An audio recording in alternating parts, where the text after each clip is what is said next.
Hi, welcome back to my channel, Hawaii Churro. So you know what day it is. Today is Wednesday. By the time I upload this, it's going to be Thursday on the mainland. So this week, I'm going to talk about something a little different from what I normally talk about, but I do have some videos on it. Well, have you ever asked yourself, how can I get into the Airbnb business and how can I run a successful Airbnb business? If you ever asked yourself those questions, I'm going to answer those questions because I did it from 2015 until basically pre-COVID. Yep, let's get right into it. Started doing Airbnb in 2015. I didn't start until November, and I did about 5,500 there. So in 2016, it went up. I did about 69,000, as you see right there. And in 2017, it was a 95,000. This is basically just doing Airbnb. And then there was big changes in 2018 as I switched over. Right around here, I switched over to booking, and that's why I went down to 48,000. And then 41,000 in 2019. Like I said, in 2018, so since it dropped the numbers in Airbnb, it went. It's when I started doing, the booking.com using the credit cards charged with Square. And as you see, I did about 105,000. And then the following year,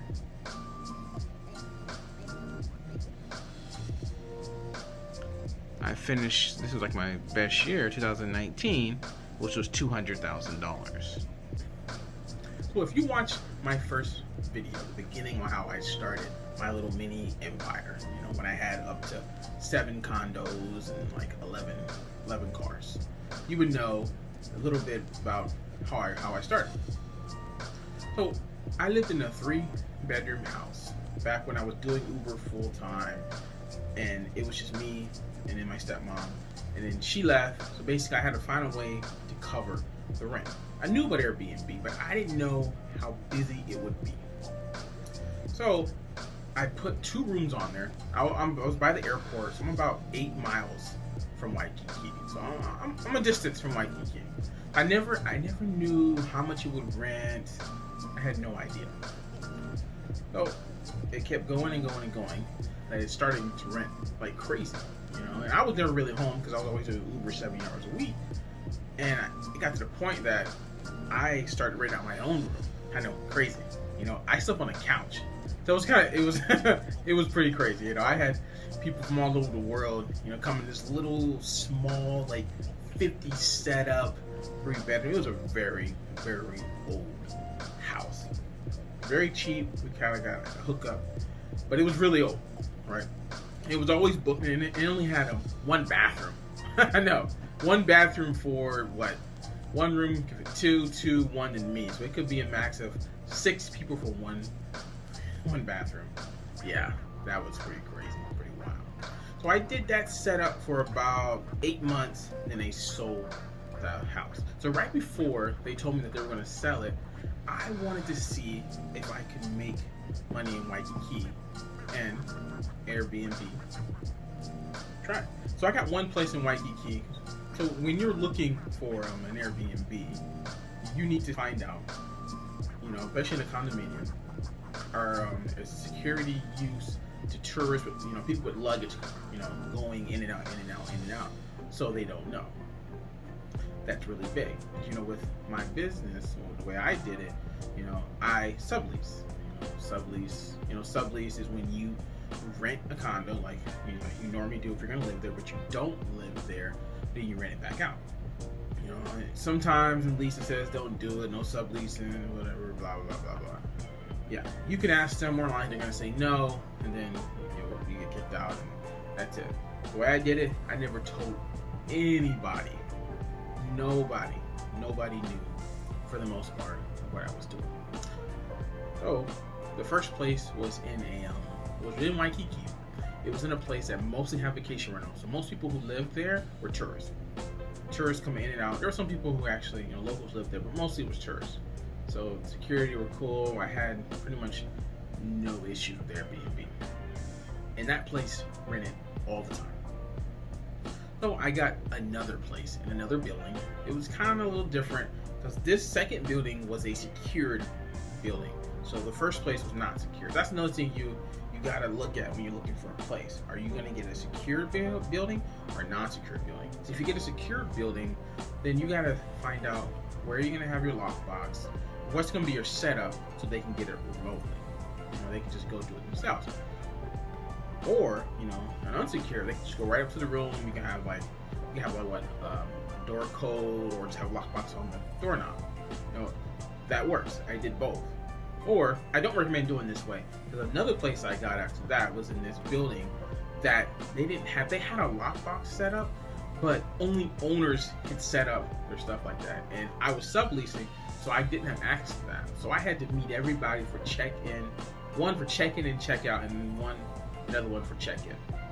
I know, it's crazy you try to do that. You're busy, you gotta meet up on their time. I mean, it was a mess. I mean, at that time, I only had about 3 places, so it wasn't that crazy. But there's no way I can do that when I was at my peak, pre-COVID, with seven places. There's no way. But yeah, that place was good. At that point, I had 2 in that last place, and that one was 1, and then it was 4. It was making good money, and then issues started to rise. So with subleasing, you have to know that you can be kicked out at any time if they find out you're subleasing. That's just something you got to know. I mean, if you're okay with that, you should get your deposit back, which I got most of the time, and you just get your stuff and leave. And speaking of stuff, you have to when you're looking for a place, do you want a place that's furnished or unfurnished? I did both. Yeah. See, if it's furnished, you can instantly pick up, leave, done. But if it's not furnished, you gotta buy all this, bed, lights, table. I mean, just chair, all of these things you gotta buy. Then you gotta get it out, right? So that takes time and more money. So whichever one that you feel more comfortable with, I would believe just get a place furnished. But another problem with having a furnished place is when you start doing photos. If you take photos of the furnished place, and if they're checking Airbnb, they'll see that you're doing Airbnb. I had that problem once. So then I had to basically have a generic photo of just a close-up of the bed. So they wouldn't, so they would never know. That was crazy, but that's what you got to do. And I didn't have too many issues with that. I've had places, the same place for 3+ years, and they never knew. I made good money. In Waikiki, it is year-round. So you think to yourself, right? Can you do the Airbnb? With all that I said, can you do it? Every market's different. Some places are only busy in the summer. Some places are only busy in the winter.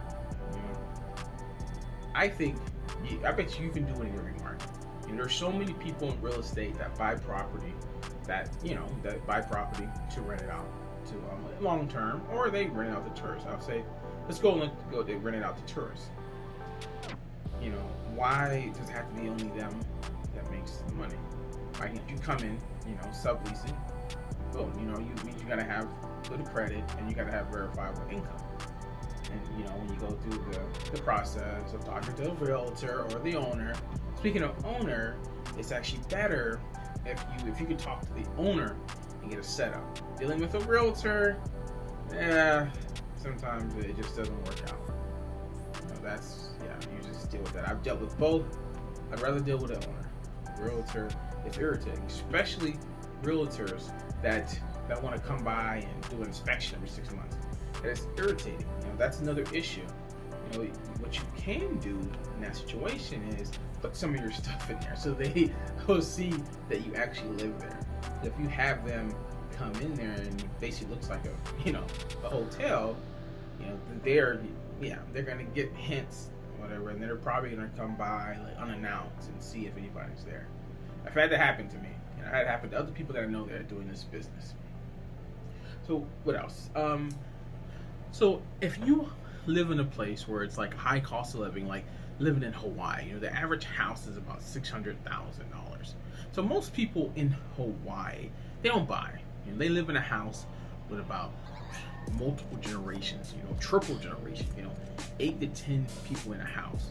So for me, that's why that's not even an option. Even to this day, buying a home in Hawaii, it's not even an option. So subleasing was something for me to make some money. That was good for me. That was good. It was what you need. So if you live in a place where it's cheap, maybe I would just buy. And that would be good. So deposits. So when you're doing with these subleasing and you have all these properties, you have to know that your deposits are going to add up. Deposits when you normally rent a place, right? You get the deposit. That's gonna add up. Like for me, I had 7 places, so I had about $14,000 to $15,000 tied up that I couldn't touch. I had to leave to get some of it. They're gonna charge you for cleaning to move out and all that. So you gotta know you're gonna lose that much money. If you're okay with that, then that's good. And do it. If you're not okay with that, then don't do it. And speaking more on the money part, I started off with Airbnb. Airbnb, they collect the payment and they pay you. They pay you whatever as soon as they check in, like the next day. I did that for about 2+ years. And then someone told me about Booking.com. Booking.com was a game changer for me. Before that, I did not have a credit card reader through Square. I didn't have any of that. But with Booking.com, it allowed me to charge people myself, like when they book. If they book months in advance, charge them, which kind of got me a little bit of an issue. I don't recommend charging people before they at least a couple weeks before. Charge them 6 months. Don't do that. Just charge maybe a couple weeks. So do the Square app. That's what I use. So as you see right here, right, and that's what I'm going to show. That right there. How the money is switched from Airbnb to Booking. Two different companies. You can like Airbnb for if there's issues with a place, right? Someone breaks something. Airbnb, they're pretty quick on paying stuff. If you upload the receipt, you get paid out instantly. With Booking, you're charging them yourself. What if their card declines? That's another thing to deal with. People with declined cards. When you get into a business where you got to start charge people incidentals, it's gonna get crazy. Cards gonna be declined. People are gonna dispute. That's one thing that I hated about the Booking side. Doing Booking.com, made more money, but dealing with disputes. People would dispute 6 months later. It was crazy. Even you get everything, all the documents, and everything, you still lose a dispute. I've lost some disputes that it says non-refundable everywhere. I got all the information, name, address, phone number, credit card, everything, but still the bank sides with the person. So I've lost out on some money like that. Imagine if that was like a week, and you got a week worth, it's over $1,000, and then they get their money back. It's crazy. And speaking of, losing money that way, I had an issue but renting to locals, people using stolen credit cards. So that's the thing you're gonna have to do. If you're gonna deal with locals, I don't know how it is where you're at. In Hawaii, there's a lot of shady local people who they have stolen information, and they use these stolen cars, and they rent places for a week, get off the street. One time I had 3 different places for a week, full price. I thought it was going to be great, and then days later it was like dispute, and I lost all my money. It was ridiculous, and it's happened other times, which now I don't rent to locals anyway. So that's something else to keep in mind. And another thing with taxes, hopefully, in wherever, if you're going to do it in your city, Airbnb collects taxes. When I first started in 2015, Airbnb did not collect taxes.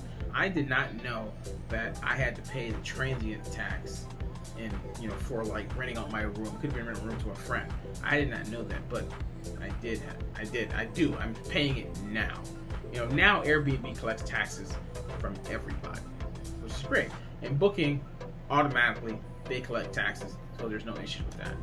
But then basically, you're gonna have to put that taxes more likely into another account, and whatever you gotta pay to state and the federal, just the tax stuff. Just because if you do this, you're gonna make some money, and you're gonna have to put some taxes away. Don't do what I did and just mess up the money aspect and deal with it years later. So a tip that would help you out, if you're doing it and you're trying to get more revenue per day, is put like an air mattress in your place, so you can have an extra person, and then you can charge, like what I did. I have the base for one person, and I charge $15 per person. Up to one place had a one bedroom, but it was a big one bedroom, could fit 6 people. So it was almost $300 a night for 6 people. For 1 or 2 people, it was barely $200. It might have been under 200. But you see how $15 adds up. So for a regular studio, it was like 2 and then a third one.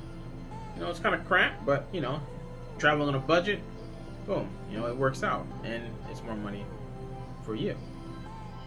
Another thing about the lease stuff, I'm going to go back into that. As I said earlier, with the lease, the worst case scenario, you just leave. Usually they give you back your deposit. I never had the issue, never got my deposit back. So if you're ever wondering why, you see all this stuff, you sign it, you break a lease. You break a lease. I mean, to me, that's just a formality. That's what I believe. You can break a lease. It is what it is. But yeah, one last thing about the cleanings. This is something that's very different from if you own it. So if you own it, you're going to probably be more hands-off, because you're going to be doing something else. Because your goal is only going to be just basically cover the mortgage, and that's good. 10 years from now, 15 years from now, you can just sell it, make all that money. So subleasing, you're not going to make money until you cover the rent payment. So there's no way that you're going to be making enough money to pay somebody for cleaning. So you're going to have to get in there every single day, every other day, and clean these places. But for me, I had all these places, basically from like 3 to like 7 or 8, I would be cleaning places. Maybe that's very too far. Sometimes, yeah, but usually it was like in the morning, my other business, my cars, which I have plenty of videos on that. But after that, take a little break, and then I would have a lot of sheets. I had a lot of sheets and towels, and I would do all the cleaning myself. So, are you gonna clean it like a housekeeper? No, I didn't. I'm just average clean. And it is what it is. You get the reviews, and people understand what it is. But I think that's everything I gotta say.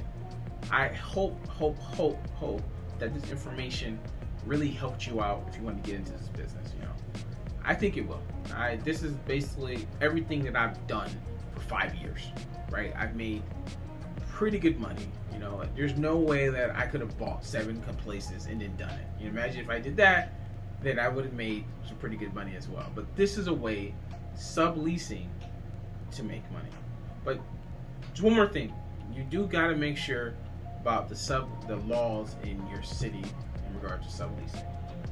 That's something, definitely look that up, because I don't know. I know Hawaii, I've been there for 19 years. I know the setup, I know the issues. But yes, if you watch it all the way to the end, thank you. Hit that like button and hit that subscribe button. And if you like, this channel is mostly about Turo. If you want to know anything about Turo, about my Turo life, just watch my videos on Turo. Thank you.